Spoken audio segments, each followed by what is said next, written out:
তুমি দেন আপন দুই ভাই যদি ঝগড়া করো তে তোমার তানরে বুঝাই ভাল লাগে তোমার আব্বা আছেন তোমার আম্মা আছেন। তুমি যদি বড় ভাই ও তোমার ও কথা কইয়া বুঝ দিবা যে তুমি বড় ভাই বুঝার চেষ্টা করো, ছোট ভাই ভুল করে লিছে বুঝেন না, বড় হইলে বুঝবো। আর তুমি যদি ছোট ভাই হো তো তোমার ও কথা কইয়া বুঝাইবা হে তোমার বড় ভাই, তারা সম্মান দো, তুমি এখানে হাত তুলো বা দুইজনের গলাগলি করিয়া দিয়া কইবা আর ঝগড়া করিও না। তোমার তান এই ঝগড়া থামাই ভাল লাগে, সান্ত্বনা দিবার লাগে তোমার আব্বা আছেন তোমার আম্মা আছেন এই দুনিয়ায়। আর একটা জিনিস চিন্তা করিয়া দেখিও যে তোমার দাদাও দুনিয়াত নাই, তোমার দাদিও দুনিয়াত নাই। তোমার আব্বা আর চাচায় যদি ঝগড়া লাগন ই তারারে সমাধান খেয়ে দিত, তারারে বুঝাইতো খে। এই হিসাবে তো তারা এতিম নানি, তারার মাও নাই তারার বাপও নাই দুনিয়াত, তারা তো এতিম। ঝগড়া লাগার অনেক কারণ আছে, ফ্যামিলির টেনশন, মানসিক চাপ, টেকার টেনশন।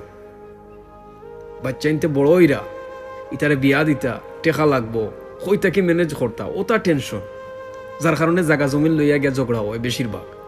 আর এই সময়টা যদি আমরা তারারে না বুঝাই তার খেয়ে বুঝাইব বাইরের মানুষতে চাইবো যে খাটার মাঝে লবণ লাগাইবার লাগে। চাচায় যদি বাফরে গালি দেন আর বাফে যদি চাচারে গালি দেন, তোমার সমস্যা গেতা। তারার মারে গেলে এটা তোমার মারে গেলে এটা নেই।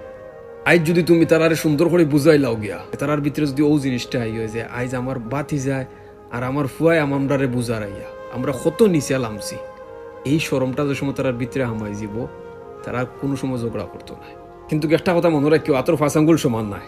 কিছু পরিবারও কিছু চাচা হল তা হয় না ওর রকমর যে এরারে যদি তুমি খান্দাত বইয়া 24 ঘন্টা বুঝাও, সকালে ঘুম থেকে উঠিয়া তোমার লাঠি লইয়া আইব মারার লাগে, তো বুঝাও না, এখানে তেল মানজাও না, এখানে ফাও মারা যদি সোনার পানি দিয়ে ধুইয়া দিলাও তারপরেও তারারে বুঝাইতে পারতে না। এরার কাছ থেকে হরিয়া থাকো, বালা থাকবা, তোমার ফ্যামিলিও বালা থাকবা। যেদিন বুঝতে পারবো তখন গিয়া মাফ চাইব ইয়া ফাও ধরিয়া ইনশাআল্লাহ। ভরসা আল্লাহর প্রতি রাখিও। আমরা সব বললাম কি আল্লাহ রসুল সাল্লাল্লাহু আলাইহি ওয়াসাল্লামের উম্মত, মারামারি করিয়া খাটাখাটি করিয়া কোনোদিন কোনো কিছু সমাধান হয় না। রক্ত গরম সবর, বাপরে কথা কইল কিলা, মারে কথা কইল কিলা, সিচুয়েশনটারে যদি থামাইতে পারো তুমি আসল কিং, তুমি আসল রাজা, মনে রাখিও।